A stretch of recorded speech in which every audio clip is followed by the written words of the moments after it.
actually quite busy, especially when everything just straight away changed to online. So every day I have all the online meetings going on.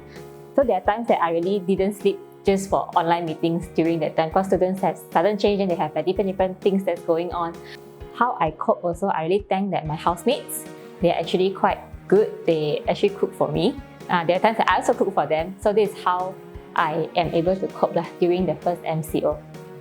Because my brother also lives nearby, so I also have this schedule in it that I have to send food for him almost every day during that time as well. So actually there's no time to really actually sit down and think, because there were so many things that's going on during that time. Yeah, so it's really a busy time. This is what my housemate will say. Wow, usually I will not see Sophia at home, but during the MCO, I see her almost 24 hours being at home, and they are so not used to it. So it's always, I used to be always on the go, always out, not being, it's either I go for camps or I go back to Penang or I go for holidays, There weren't time that I was really present, but during this time I was very, very present. The changes from being always on the go now being stuck at home, I think that's something. I think one of the struggle is being away with family, especially during this time. I didn't feel it so much before the MCO, but I felt it so strongly during the MCO. When being able to go back since March to June, which is quite long time. Usually I will go back every 2 months to Penang to visit my families, but now it's like the whole stretch of 4 months, 5 months.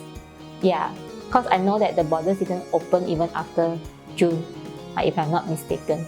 So it has been a struggle during that time. When everything changed to online, there's no time for myself. I do not know how to differentiate time for myself and also time about work. Everything is always on the go.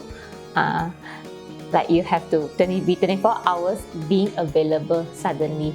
Last time is when it's physical.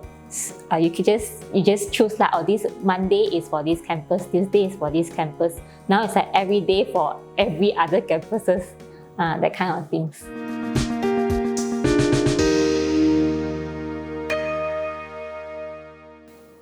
During that time, because Mark and I got engaged, we actually planned to have our wedding in September. So during the lockdown, there's a lot of worries that come into my mind. Like, what if this doesn't take place? Like, what if we need to make postponement? What are some of the things that we need to consider? Yeah, I think that's my biggest worry, because I'm a person that, prepares very early. Actually, during that time, almost 80% things are done. Just left like some minor things that we need to sort it out.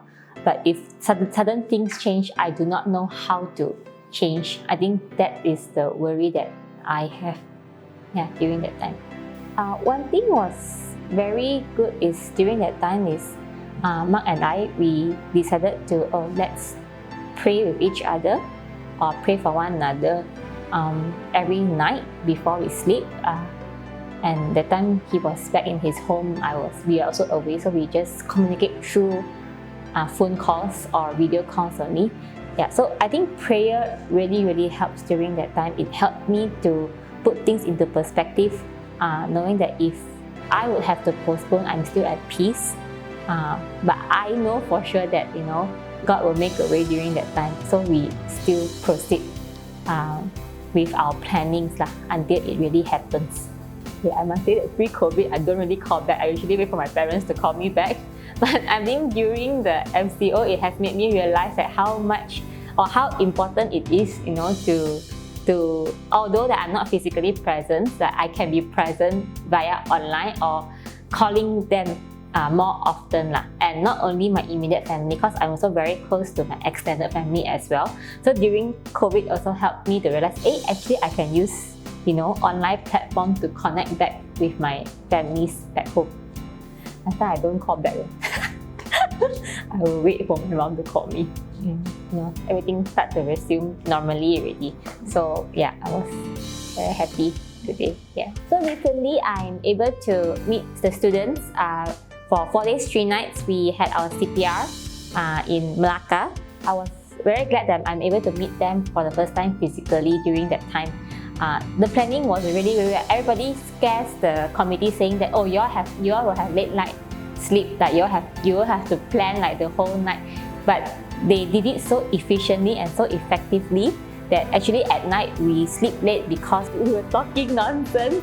We were having good conversations. I think I really treasure that a lot, for having conversations with different ones during the time. If it's online, it's very difficult to have conversations, especially one-on-one. Because I'm a person that prefer one-on-one with my students rather than a big group lah. I think putting my trust in God is something that has been tested, especially like I talk about preparing for a wedding, like how much faith I put. But because of like daily prayer, there's assurance and there is like a peace in my heart that things that will go on smoothly. And at the same time also having supportive friends and families also give that assurance and helping alongside really helps a lot in my walk with God during that time. Thank you very much.